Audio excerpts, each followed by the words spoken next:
Τι ωραία. Τρελαίνονται και οι επιστήμονες από έρωτα, κύριε καθηγητά, έτσι. Ο έρωτας είναι καμιά φορά έμπνευση και για την επιστήμη, όπως και για άλλα πράγματα, όπως ξέρετε, για τη συγγραφή ενός βιβλίου, για ένα θεατρικό έργο. Ο έρωτας είναι πανταχού παρόν. Θα μιλήσουμε περί έρωτας. έρωτος. Και πολλές φορές στα άκρα κι αυτό. Στα άκρα. Νομίζω μόνο στα άκρα, εν πάση περιπτώσει, θα την αφήσουμε αυτή τη συζήτηση για αργότερα. Θα ήθελα να μείνουμε λίγο στους επιστήμονες, όχι μόνο αυτούς που είδαμε. Ναι, εδώ είδε ο κόσμος λίγο φυσική, πληροφορική και ας πούμε το περιβάλλον, το περιβάλλον, οι φυσικές καταστροφές, 15 επεισόδια της σειράς που ελπίζω να συνεχιστούν. Αυτή είναι η ευχή μου. Μακάρι. Εσείς έχετε ασχοληθεί και με το περιβάλλον και ιδιαίτερα με την αιωλική ενέργεια, οπότε φαντάζομαι και είναι το θέμα τόσο κρίσιμο πλέον. Πρέπει να σας πω ότι όσο περνάνε τα χρόνια, τόσο το περιβάλλον αποτελεί μια έγνοια δική μου και πολλών συναδέλφων μου. Βλέπω ότι η κοινή γνώμη πια ευαισθητοποιείται, αλλά αυτό δεν είναι αρκετό. Καθυστερήσαμε πάρα πολύ. Εμένα με πληγώνει πάρα πολύ η κατάσταση του περιβάλλοντος, ειδικά στην Ελλάδα, που δεν είναι μόνο οι πυρκαγιές, δεν είναι μόνο, αν θέλετε, τα φαινόμενα αυτά τα εντυπωσιακά και ταυτόχρονα τραγικά, είναι η καθημερινή κατάργηση της περιβαλλοντικής συνείδησης σε όλες μας τις πράξεις. Και ο πολιτισμός της καθημερινότητας, τα σκουπίδια δηλαδή που αφήνουμε έξω από τον κάδο ή έξω από το πεζοδρόμιο, λες και δεν μας αφορά το πεζοδρόμιο ή ο κάδος. Είναι τόσα πολλά τα φαινόμενα που εγώ το λέω περιβάλλον της καθημερινότητας και είναι εξίσου σημαντικό με το φαινόμενο του θερμοκηπίου, με το λιώσιμο των παργετώνων.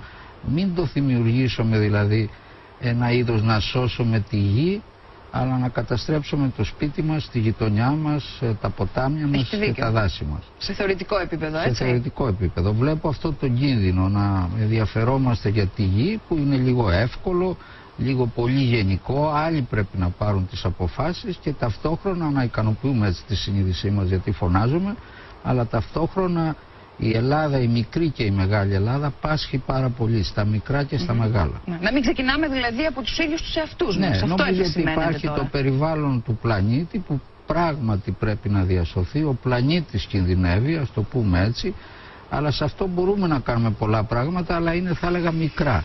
Μπορούμε να κάνουμε πολύ περισσότερα πράγματα στη δική μας καθημερινότητα, στο να σώσουμε τον τόπο μας που όλοι το ξέρουν ότι είναι πανέμορφος και ενεργούν, πράττουν σαν να μην το ξέρουν.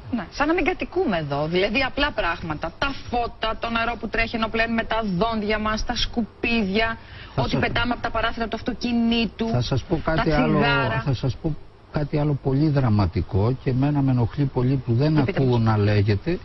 Είναι η αργή αλλά σταθερή καταστροφή του ελληνικού τοπίου. Τα νησιά χτίζονται, μπετόν, παντού μπετόν, παραλίες καταστρέφονται από μεγαθύρια. Αυτή η αργή και φοβάμαι ανεπίστρεπτη καταστροφή ήδη έχει προχωρήσει πολύ και αν φοβούμε δεν ληφθούν μέτρα, σε μερικά χρόνια από τώρα δεν θα αναγνωρίζουμε αυτό που κάποτε ονομάζαμε Ελλάδα. Μπορεί να δει κανείς μερικά νησιά του Αιγαίου από το αεροπλάνο, δεν είναι πια τα νησιά. Είναι κάτι άλλο και αυτό το άλλο είναι δύσμορφο, είναι τερατώδες. Μια άθλια μικρογραφία της Αθήνας. Θα έλεγα και υπό το πρόσχημα κάποιου χαμηλού επίπεδου τουρισμού. Ο τουρισμός είναι καλός, το ξέρουμε όλοι, αλλά πρέπει να απευθύνεται πρώτα στην ποιότητα. Όταν περιφρονεί την ποιότητα και προσέχει μόνο την ποσότητα, τότε η καταστροφή είναι πολύ κοντά. Προτείνω να επιστρέψουμε στους επιστήμονες και θέλω να σας ρωτήσω το εξής. Μιλήσατε για τη σύγκρουση, μιλήσατε για τις δύο Ελλάδες που συγκρούονται και θα ήθελα να μας πείτε, ανταγωνισμός, αυτή η άσχημη λέξη, μερικές φορές την βαφτίζουμε άμυλα, μεταξύ επιστημόνων, σπουδαίων επιστημόνων, υπάρχει, πρέπει να υπάρχει. Ποια είναι η καλή του πλευρά, ποια είναι η άσχημη του πλευρά, είναι το κίνητρο για την έρευνα? Ναι, θα έλεγα ότι ο ανταγωνισμός υπάρχει στις επιστήμες και σε έναν βαθμό είναι απαραίτητος. Εξάλλου υπάρχει από τα αρχαία χρόνια, ας το πούμε έτσι, από τότε που κατά κάποιο τρόπο άρχισε ο κόσμος και η ανθρωπότητα να γνωρίζει και να δημιουργεί την επιστήμη. Υπάρχει λοιπόν ανταγωνισμός. Φοβούμαι όμως και εκεί ότι σε ορισμένες περιπτώσεις και εκεί, αν θέλετε, η ηγέτης δύναμη είναι η Αμερική, με πολύ μεγάλα επιστημονικά επιτεύγματα. Ο ανταγωνισμός γίνεται καθημερινή φθορά για τον επιστήμονα. Πρέπει να δημοσιεύει, πρέπει να ανταποκρίνεται σε ανάγκες που δεν είναι πια η αναζήτηση της αλήθειας, αλλά η χρηματοδότηση, η παραμονή του στο πανεπιστήμιο, η μονιμοποίησή του.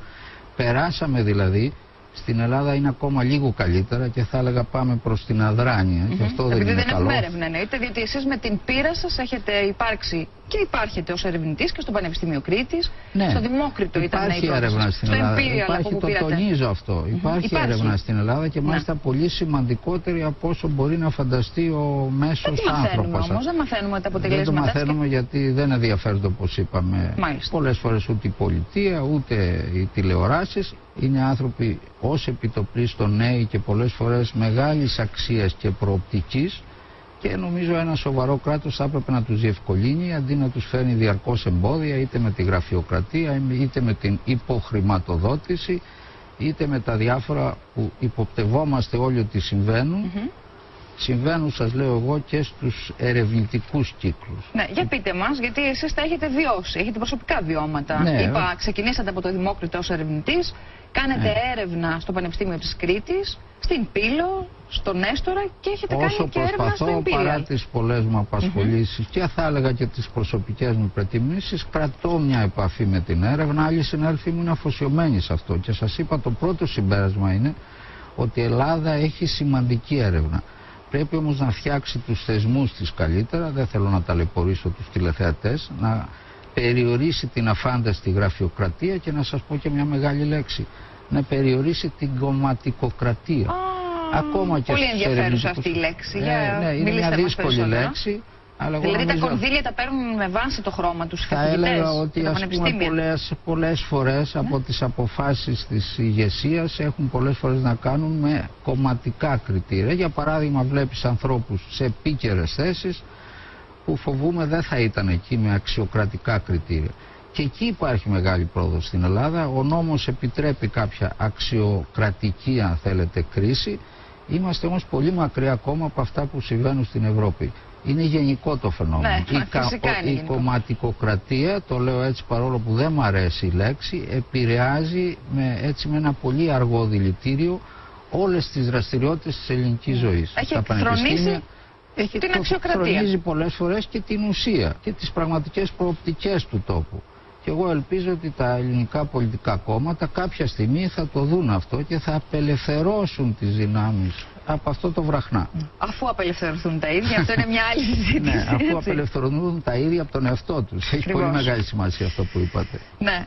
Προτείνω να μείνουμε στην επιστήμη, να αφήσουμε τα κόμματα. Αν έχετε κέφι και διάθεση και έχουμε και χρόνο, μπορούμε να συζητήσουμε αργότερα ίσως. Δεν είναι, αν θέλετε, διαχωρισμένα. Αυτό που λέμε πολιτική επηρεάζει και τη δική σας και τη δική μου ζωή και τη ζωή των ερευνητών και τη ζωή των πανεπιστημίων. Και το λέω και το τονίζω, η πολιτική είναι πολύ ωραία σαν δραστηριότητα, η κομματική πολιτική όμως είναι ένας εφιάλτης για όλους μας. Ναι, βαρύδια. Προτείνω να μείνουμε στην επιστήμη, κύριε καθηγητά. Στην επιστήμη. Είστε ένας επιστήμονας και θέλω να σας ρωτήσω, δεν διαφωνείτε πουθενά με την επιστήμη? Δεν υπάρχει κάτι δηλαδή που να σας βρίσκει αντίθετο ή το σημαντικότερο, να σας βρίσκει απορούντα? Ναι. Έχουν λυθεί όλες σας οι απορίες? Όχι, δηλαδή η επιστήμη σας τις έχει λύσει ή τις πιο σημαντικές? Ίσα ίσα θα έλεγα ότι όσο προχωρώ στη γνώση, όσο τουλάχιστον προσπαθούμε να προχωρήσουμε, το λέω στον πληθυντικό, τόσο τα ερωτήματα πληθαίνουν. Αυτό είναι το καταπληκτικό.